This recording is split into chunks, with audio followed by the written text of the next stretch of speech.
You are watching the World 24/7 on the NDTV network. I'm Parmeshwar Bawa. Let's begin with the top stories you need to know.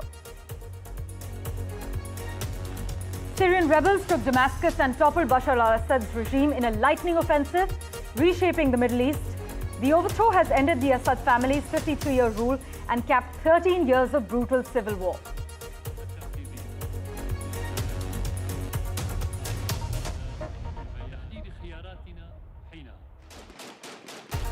According to sources, the Indian embassy is operational in Damascus and is in touch with all Indian nationals. Sources have added that Indian nationals are currently safe in Syria.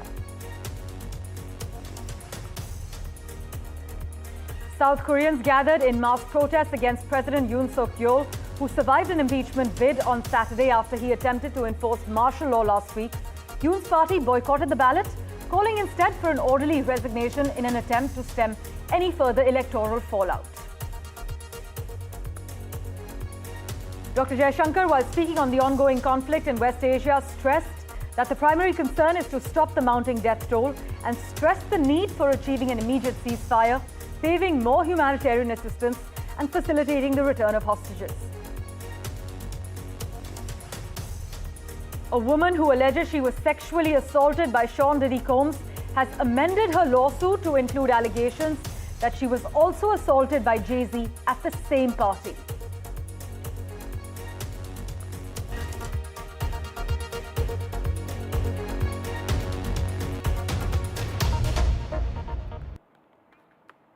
Well, our big focus, Syrian rebels took Damascus and toppled Bashar al-Assad's regime in a lightning offensive, reshaping the Middle East. The overthrow has ended the Assad family's 53-year rule and also capped 13 years of brutal civil war there. As government forces melted away, footage from Damascus showed rebel groups entering the presidential palace, as you can see on your screens, escorting the Prime Minister from his home in a sign of the formal transition of power, and also freeing bewildered Syrian prisoners who had been jailed under Assad's rule. The fallen president fled to Moscow, where he was given asylum as per Russian media reports, while Syrians around the world are said to rejoice. I must also inform you that the European High Representative for Foreign Affairs has said that the end of Syrian President Bashar Assad's dictatorship is a positive and long-awaited development. In fact, the top diplomat added that it also shows the weakness of Assad's backers, Russia and Iran. Take a look at the details.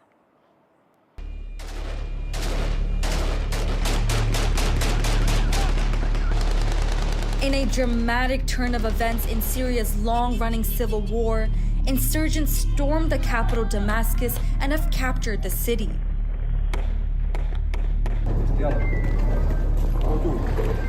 Russian Foreign Ministry has said that President Assad has decided to leave the presidential post and left the country, giving instructions to transfer power peacefully. Thousands of residents have fled amid the sudden escalation in violence. For years, the war had been at a standstill until rebel forces launched a major shock offensive just 2 weeks ago. In a matter of days, rebels captured Hama and launched a sweeping operation across northern Syria. Their biggest victory so far, seizing Aleppo, Syria's second largest city, just last week. The rapid advances have caught many by surprise, reigniting focus on a conflict that began in 2011 as a pro-democracy uprising. Over 5 lakh people have been killed and some 12 million displaced since the war began.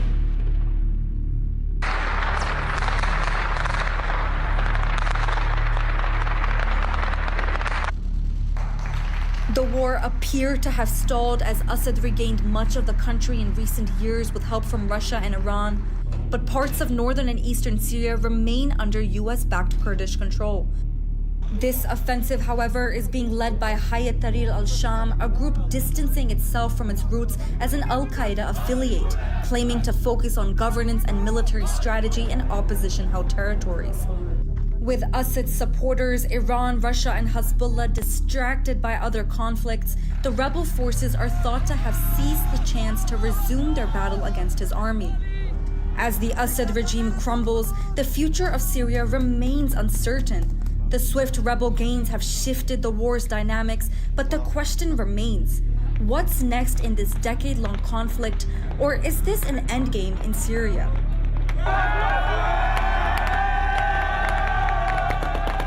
Samia Ouster, NDTV World. And for further clarity on the latest developments, we have with us senior journalist Dr. Wael Awad and Holly McKay, World War and humanitarian focused writer. Thank you so much for making time for us on NDTV. Dr. Awad, to you first. To what extent would you say Bashar Assad's rapid ouster in Syria raises the specter of a power vacuum in the Middle East? And also, does it add to further chaos for an already volatile region? Thank you, Parmeshwar. I think there has been a kind of a deal already between the superpower to have a safe exit for Assad from Syria without making any bloodshed in Damascus or any major cities in Syria. So there was a deal between the United States, Russia, Turkey, Qatar, Saudi Arabia, Abu Dhabi, and Iran to ensure that he can go out of Syria and give the country to the rebel forces. And that's what happened. That's why it has happened at least a few days before the deadline which was given. And the exit have happened, but the rest remain history, because the current situation in Syria at the moment, we can see it's cautiously very peaceful, but we do not know what next is the future for Syria, because Israel continued to attack a next part of the Syrian, next to the Golan Heights occupied, because in the pretext that there is a military zone and no more that truce between Syria and Israel exists, and they want to save their own security. So therefore, we are facing a very grim future, in fact, in Syria. Let's also get in a word from Holly McKay at the moment, Dr. Awad. Holly, what does the fall of Assad mean for the future of Syria's ethnic and sectarian divides then? Is the country headed towards a new kind of civil war, or can reconciliation and unity be achieved? I think, as I said, the fall of Assad. Sorry, go ahead, was Holly. Inevitable. I think it was going to happen at some point. Nobody expected it to happen as quickly as it did. However, he wasn't going to remain in power and for Syria to be a peaceful country. There was too much opposition. As people called it, it was Assad Syria. And there was such a small circle of people around him that, as you can see from around the world, there are very few tears shed. However, we are in a honeymoon phase where there is a lot of celebration. There is a lot of excitement. People feel free for the first time in their life. But inevitably, that will come to an end, and people are going to have to come to the table and decide what kind of Syria they want. And that is going to be the struggle. Syrians haven't had free and fair elections for several decades now, and that is what they're going to want. And if another group comes in and assumes power and doesn't give the Syrian people a voice, then they are going to inevitably end up with another conflict on their hands. Well, the transition of power does remain at the moment unclear. But Dr. Awad, as Holly has said, this could be a honeymoon period. But would you say, actually, could the overthrow of Assad be a precursor to wider regional change, especially regarding authoritarian regimes in the Middle East? What could this actually mean for other long-standing leaders in the region, like in Iran or Lebanon? Look, we must look at it from the wider perspective of the American interest in the region. Since 2007, the United States have decided to topple 7 countries in the Middle East, including Syria, Lebanon, Iran, Egypt, and even Somalia and Libya. So we understand that this policy has been implemented. Now Syria has been removed.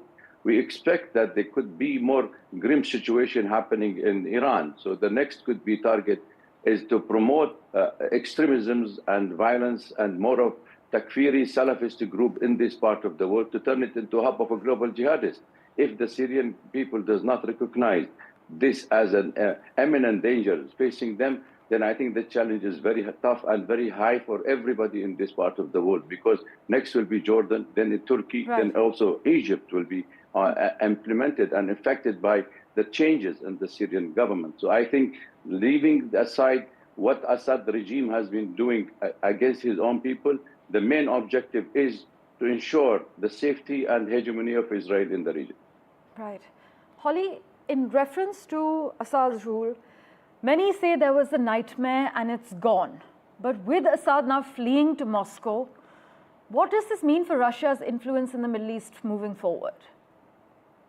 I think it is a big cause of concern for Russia, because Syria was such a key place for them. It's where they had a lot of weaponry, they had access to the port in the rest of the Middle East, and potentially they've lost that.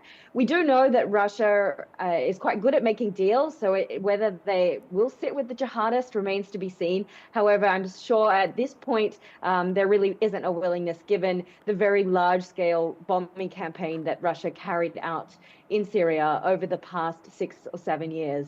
But I think that it also shows that Russia's attention was very much taken, particularly with the war in Ukraine, and coupled with everything that is happening in Lebanon and in Gaza and the weakening of Hezbollah.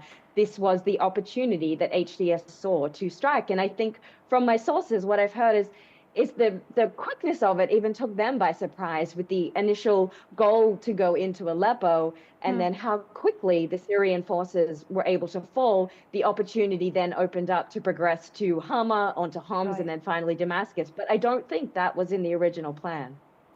Dr. Awad, well, it's clear that the downfall of Assad's regime heralds a reshuffling of global power dynamics of sorts.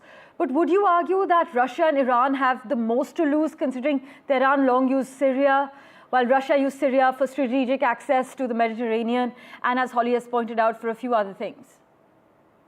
Honestly speaking, I think the first loser is the Syrian people. And I think the proxy war fought in Syria between the superpower have really yielded no good result for the Syrian people. If you're replacing a so-called secular regimes in Syria with an outfit of a militancy group and more than 35 groups of people, and 70% of them are from Uzbek, Uyghur, and Tajik, that means the future of Syria is already been planned, that it has to be a failed and a raw state and turning it into another Kandahar. So I think that is the problem we are facing. So definitely the axis of resistance, which is extended from Iran to Syria and Iraq and Lebanon, is also will be affected. Russia will be also at the receiving end, but I don't know what sort of deal that Russia have struck with the Turkish, that they have given them the guarantee to continue with their permanent military bases in the Khmeimim in Syria. Whether it will be remain there or they will pull it out is yet to be seen, because the reshaping of the Middle East is exactly what the American project is there. It is exactly what the Israeli project is there, and what Turkey is also aiming at. The annexing of Aleppo and Idlib province of Syria is a clear indication that Syrian future, as I said, disintegration and turning into the small ghettos, and this country definitely would suffer. Iran will be the first target for the next Trump administration, as much as Egypt, where they will also erupt into the Muslim Brotherhood, including Jordan and even Turkey in the next decade. Well, Dr. Awad, thank you so much for always joining us with your perspective. We wait to see. There are lots of unanswered questions at this stage. Also, post 20th of January, many questions still remain unanswered with the Trump administration coming into the White House. But Dr. Awad and Holly McKay, thank you so much for joining us on NDTV and shedding light on different aspects of the latest developments. Meanwhile, India has expressed concern over the deteriorating situation in Syria, emphasizing the need for a peaceful and inclusive political process to address the grievances of all sections of Syrian society. But India's embassy in Damascus remains operational, and the embassy is in touch with all Indian nationals in Syria who are reportedly safe at the moment. Meanwhile, Bashar al-Assad's rapid ouster in Syria has raised the specter of a power vacuum in the Middle East and further chaos for an already volatile region, as many analysts have warned. In other news, External Affairs Minister Dr. S. Jaishankar, during an address in Bahrain, highlighted the pressing challenges in the Middle East, specifically from Gaza to Lebanon and Syria. He emphasized India's commitment to supporting the United Nations Relief and Works Agency for Palestine refugees, and also mentioned that India has provided aid to both Gaza and Lebanon. In fact, Jaishankar underscored the significance of regional strategic cooperation as well. Listen in to his remarks in Bahrain. Right now, I think the issue is of ceasefire, issue is of humanitarian assistance, issue is of the return of the hostages, the issue is actually of the stopping of deaths. Where we are concerned, we have been contributing to UNRWA. We continue to do so. In fact, in recent years, we have increased our contribution. We have supplied relief material both relief materials, particularly medicines, because we are a prolific producer of medicines. So to Gaza, through Egypt, through the Palestinian Authority, separately to Lebanon, to the government of Lebanon. So we are doing something up there. Well, in other crucial news, Foreign Secretary Vikram Misri is expected to raise with Dhaka India's concerns over attacks on Hindus and other minorities as he embarks on a day-long visit to Bangladesh today. This is the first high-level trip from New Delhi after a massive uprising ended deposed Prime Minister Sheikh Hasina's 15-year rule in August. And Mr. Misri is scheduled to hold wide-ranging talks with his Bangladeshi counterpart, Mohammad Jashimuddin, and meet the country's de facto foreign minister, Mohammad Touhid Hossain, as well. Well, switching tracks, Jay-Z has been accused of sexually assaulting a 13-year-old back in 2000. In fact, in an amended lawsuit that was filed, an Alabama woman has actually claimed the billionaire music mogul and Combs drugged and raped her at an after-party following the MTV Video Music Awards back in September in 2000.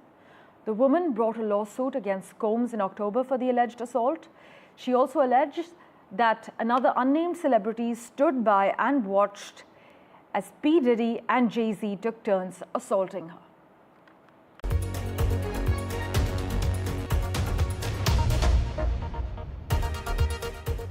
Welcome back. Let's get you a quick update from the United States now, where Donald Trump outlines sweeping plans to overhaul the U.S. immigration policy. In fact, in an interview with NBC's Meet the Press, the president-elect in the U.S. doubled down on his campaign pledge to carry out mass deportations from day one, suggesting Trump is preparing an aggressive opening to his second term. Trump also said he would end automatic U.S. citizenship for children born in the country, a move that would immediately be challenged in the courts, of course, but signaled openness to finding a path for undocumented immigrants who came to the U.S. as children, known as dreamers, to stay. Trump also seemed to address concerns over the independence of the Federal Reserve, saying he has no plans to replace the Fed chair, Jerome Powell. Meanwhile, Trump has said that he is looking to issue pardons to his supporters involved in the attacks on the U.S. Capitol on the 6th of January. In fact, Trump claims he will bring legal relief to the January 6 rioters on his first day in office. Trump also stated that he will not weaponize the Justice Department against his political opponents. However, he did assert that some members of the House committee that investigated the January 6th events should go to jail, accusing them of lying and destroying over a year of testimony. We have with us for a quick comment David K. Johnston joining us from the Rochester Institute of Technology. Thank you so much, Mr. Johnston, as always, for making time for us. Trump has suggested that there might be exceptions for rioters who acted radical or crazy. But, sir, how can such vague criteria be applied fairly, and does this undermine the legitimacy of any pardons granted? Well, they may not be legitimate, but they will be real. The U.S. president has almost unlimited power to pardon. Trump has called these people who attacked police officers and were calling for the murder of his vice president, Mike Pence, patriots, and says that they are hostages and victims. So I don't think there's any question but that he will issue blanket pardons for the 1,200 plus criminals who were convicted for their effort to overthrow the government almost 4 years ago. Also, sir, what message does this send about the rule of law and accountability in America? Could this decision actually set a dangerous precedent for future political leaders? I think this is extremely dangerous. Donald has never had in his entire life any respect for rules or the law. I've documented numerous examples of where he has lied, stolen, cheated, violated the public trust. And somehow he is held up as a hero by enough Americans that he got a second term in the White House. We're likely to see prosecutions of people who've committed no crimes and a great deal of harassment by tax and regulatory authorities of people Donald regards as his enemies, because Donald believes that he is special. He is above the law, and he's the only person competent to run the United States. And in his own mind, he thinks he should run the whole world. Well, he's also outlined sweeping plans to overhaul the U.S. immigration policy from day one in office. Your thoughts on that? Well, he cannot take away birthright citizenship. That is in the American Constitution. It would require 35 of the 50 states and supermajorities in Congress to change, and I don't think he can get that. But his plan is very clear. He's going to remove people.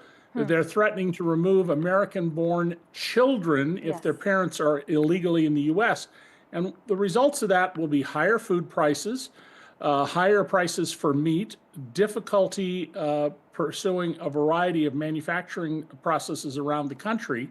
So I suspect the deportations will be more symbolic than they will be mass deportations. As always, David K. Johnston, thank you so much for making time for us on NDTV and joining us with your valuable insights. Meanwhile, in a surprising move, Donald Trump has also called for an immediate ceasefire in Ukraine just one day after meeting Ukrainian President Mr. Zelensky in Paris. Trump claimed that Kyiv is eager to make a deal to end the ongoing war with Russia. Meanwhile, in other news, South Koreans gathered in mass protests against President Yoon Suk-yeol, who survived an impeachment bid after he attempted to enforce martial law last week. Yoon's party boycotted the ballot, calling instead for an orderly resignation in an attempt to stem any further electoral fallout, although the opposition has said that they will try to hold another impeachment vote as soon as Wednesday this week. But you must also note that in an interview prior to the failed vote, Bank of Korea's governor warned the upheaval would delay critical structural reforms to help the country's stagnating economy, but insisted that the financial impact would be short-lived and relatively muted. Rather, he argued, intensified Chinese competition and impending U.S. tariffs pose greater risks and threats. 저는 어제 밤 11시를 기해 국가의 본질적 기능을 마비시키고 As always, thank you so much for investing your time and watching this edition of The World 24/7. We'll keep tracking the latest updates for you. Do stay tuned.